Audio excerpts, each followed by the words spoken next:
আমার নাম হচ্ছে মোহাম্মদ শরফুদ্দিন রাসেল। আমি পড়াশোনা করেছি আনন্দমোহন কলেজ থেকে ময়মনসিংহের, ম্যানেজমেন্টে অনার্স মাস্টার্স করেছে, পাশাপাশি সংস্কৃতি অঙ্গনে আছে। আর আপনাদের প্রতি সবচেয়ে বেশি কৃতজ্ঞ আমি, কারণ হচ্ছে আমার প্রথম জেলা হচ্ছে ময়মনসিংহ শহর। আমি আমার অনুষ্ঠান লাইফের প্রথম জেলা হচ্ছে আপনাদের টাঙ্গাইল। এই টাঙ্গাইল সোল পার্কে, আপনাদের সোল পার্কে একটা প্রোগ্রাম করে গিয়েছিলাম আমি তুষার মডার্ন ডান্স একাডেমির সাথে। সেইখান থেকে আপনাদের শহরটাকে আমার খুব পছন্দ হয়েছে, আপনাদের শহরের মানুষগুলোকে আমার খুব ভালো লেগেছে, কারণ আপনারা অত্যন্ত ক্রিয়াশীল একজন মানুষ। কারণ ক্রিয়াশীল, প্রত্যেকটি মানুষই ক্রিয়াশীল। এত সংখ্যক দর্শক কিন্তু অন্য কোথাও হয় না, খুব কম হয়। আমি প্রচুর জায়গায় প্রোগ্রাম করেছি, বাংলাদেশের প্রায় 35টি জেলায় প্রোগ্রাম করেছি, কিন্তু আপনাদের জেলাকে আমি সবচেয়ে বেশি ভালোবাসি এই জন্য, কারণ আপনাদের জেলায় আমার অনুষ্ঠান লাইফ থেকে আমাকে মানুষের সাথে পরিচয় করিয়ে দিয়েছে। সেই জন্য আপনাদেরকে ধন্যবাদ, অনেক অনেক বেশি ধন্যবাদ। দুটি মনের যখন মিলন হয় তখন হয় প্রেম বা ভালোবাসা। আর এই ভালোবাসা নিয়ে নানা মানুষের নানা আশা, অনেকের অনেক ভরসা। এই ভালোবাসার মানুষটিকে ঘিরে মানুষ নানা রকমের স্বপ্ন দেখে, অনেকে অনেক কথা লিখে। কথা আছে, কবির কবিতা পড়ে পাঠক প্রেমে পড়ে, কিন্তু কবির প্রেমে কেউ পড়ে না, কারণ কবিতা দ্বারা জীবন চলে না। ঠিক একইভাবে শিল্পীর শৈল্পিক কার্যক্রমে আমরা যতটা না আনন্দিত, শিল্পী কতটা প্রকম্পিত সে খবর কেউ রাখি না। এই রাখা খবর অনেক সময় অনেক আঁকাবাঁকা পথেও চলে যেতে পারে। আমরা চাই না যে জীবনের পথটা আঁকাবাঁকা হয়ে যাক, চাই সরল সোজা কিংবা গতিপথ একই হয়ে থাক। এই একই গতিপথে থাকলে ভালোবাসার মানুষটিকে পেতে কারো বেগ বা গতিবেগ কতটা হয় সেটা আমাদের জানা না থাকলেও সেটা জানা আছে কবিতার কণ্ঠে। তাই এবারে আসছে কবিতা। অনেক গেলে হবে কবিতার জন্য, প্লিজ বিগ ফর কবিতা। অন্তহীন জীবনের যুক্তি কারো কারো জীবনে মেলায় মুক্তি, আর কারো জন্য পুরোটাই অতৃপ্তি। তবে ভক্তি বলে একটা কথা আছে যেটা শক্তি দিয়ে দমন করা যায় না। এই দমন করা জিনিসটাকে আমরা অনেক সময় ভ্রমণের সহিত মিলিত করি।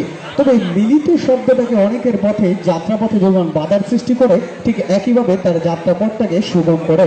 এই সুগম করার ক্ষেত্রে অনেক সময় আমরা দেখি যে শব্দের ক্ষেত্রে বিখ্যাত শব্দটি অনেক যুক্ত। তবে বিখ্যাত শব্দের আগে কুযোগ করলে হয় কুবিখ্যাত, সুযোগ করলে হয় সুবিখ্যাত, আবার কুবিখ্যাত বা সুবিখ্যাতের ক্ষেত্রেও আমরা ক্ষেত্র বিশেষ বলে থাকি। তো এই ক্ষেত্র বিশেষের ক্ষেত্রেও আমরা যখন বলে থাকি যে শিক্ষা, শিক্ষা শব্দটিতে যখন সুশব্দ যুক্ত হয়েছে তখন সেটা সুশিক্ষা, আবার যখন কু হয়েছে তখন সেটাকে বলে কুশিক্ষা। আমরা চাই সবাই শিক্ষায় শিক্ষিত হতে, কুশিক্ষায় শিক্ষিত হতে না। আমাদের এই শিক্ষার স্বপ্নটাকেই আমরা স্বপ্নকে বাস্তবায়িত করতে চাই। তবে প্রেমের ক্ষেত্রেই প্রেমটা হচ্ছে মানুষের সবচেয়ে বড় শিক্ষা। এ থেকে মানুষ কষ্ট পেলেও যে শিক্ষা পায়, মানুষের ভুল হলেও সে শিক্ষা পায়। তাই এবারে প্রেমের গান, আর গানটি নিয়ে আসছে মনে অনেক জন্য 2002 সালে একটা সিনেমা ছিল বাংলাদেশের জনপ্রিয় সিনেমা, আর সেটা জাতীয় চলচ্চিত্র পুরস্কার প্রাপ্ত ইতিহাস সিনেমা। ইতিহাস সিনেমা একটা জনপ্রিয় অভিনয় ছিল, গানটা ছিল আমি জীবন্ত একটা এটাই নতুন ইতিহাস, আমি জীবন্ত একটা। এই গানটিতে অভিনয় করেছিলেন চমৎকার সেই অভিনেতা কাজী হায়াতের ছেলে কাজী মারুফ, আর তার সাথে পার্শ্ব চরিত্রে অভিনয় করেছিলেন বাংলাদেশের একজন জনপ্রিয় অভিনেতা শিল্পী কাজী কালা আজিজ।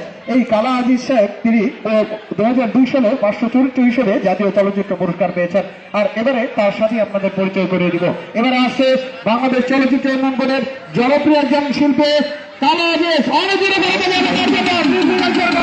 মানুষ অল্প অল্প করে ভালোবাসার গল্প সাজায়, অল্প অল্প করে তার জীবনের গল্পটাকে সাজিয়ে নিয়ে যায়। কেউ ভালোবাসার মানুষটিকে গল্পের সাথে মেশায়, আবার কেউ ভালোবাসার মানুষটিকে গল্পের সাথে না মিশিয়ে অন্তহীন জীবনের সাথে যাত্রাপথটাকে চলে যায়।